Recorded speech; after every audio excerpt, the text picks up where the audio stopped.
after Nelson Mandela was freed from prison, I had the opportunity to start working in South Africa. And I learned the word, the proverb, Ubuntu. Ubuntu means I am because we are. We are because I am. So what I realized once I learned that proverb was, with all the various definitions of diversity and inclusion that I have read on websites of companies all over the world, that truly that one word, when you look at the translation in English, sums up what diversity and inclusion is and why it's important. Who was that next main character? The Tin Man, yes. Well, the Tin Man was rigid. And here's why I think he was rigid.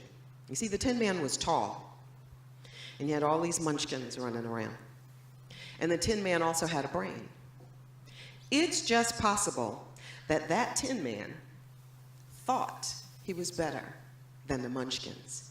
It's just possible that that Tin Man was looking figuratively and literally down his nose at the munchkins. That happens sometimes when people have the right title, when people have so-called the right book knowledge, when they have the right degrees. They sometimes look down at others. Here's the danger. You know, that yellow brick road was winding right past the Tin Man. I bet there were some munchkins along the way that the Tin Man had looked down upon.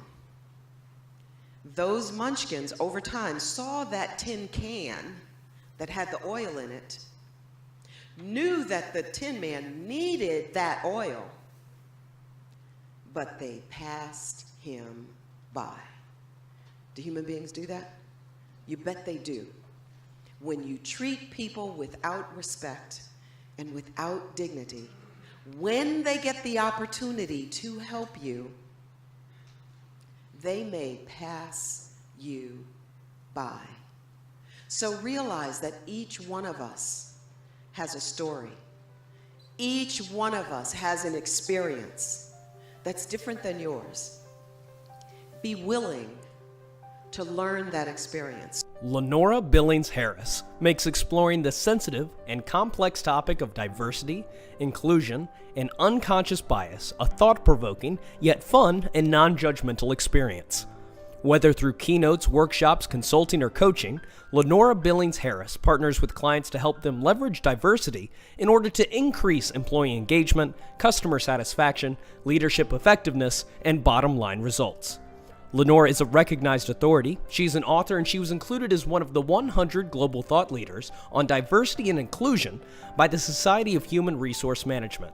Additionally, Diversity Woman magazine named her as one of the top 20 influential diversity leaders in the U.S. Her award-winning diversity leadership research is recognized in academic journals internationally. She serves on the adjunct faculty of 2 business schools and is a past president of the National Speakers Association and the Global Speakers Federation. Lenora's clients span the globe as she's spoken in over 30 countries. Some of her clients include the American Embassy in Israel, Domino's Pizza, Ritz-Carlton Hotels, the American Society of Association Executives, PayPal, Disney, the University of Pretoria, and West Point. When Dorothy was talking to the Tin Man, he said, I would be a much better Tin Man if I only had a heart. Be careful that as you develop your knowledge, that you also take this journey 18 inches down to your heart. Because the book knowledge is going to tell you some of the things that you can and should do in this area of valuing differences. Your book knowledge may give you some ideas on how to be more inclusive, how to get your managers and supervisors to be more inclusive, to be more supportive of the diversity efforts of Daimler. Your book knowledge might tell you that. But you see, we make the real difference when we interact with individuals. And when we're interacting with individuals, sometimes we're going to make a mistake. Sometimes we feel the mistake coming on before it even comes out of our mouth. But we know, oops, that's probably not the right thing to say or do. That's when we need a heart. Because you see, if we just get quiet enough, if we just tell our brain to take a break, our heart voice will tell us the right thing to do.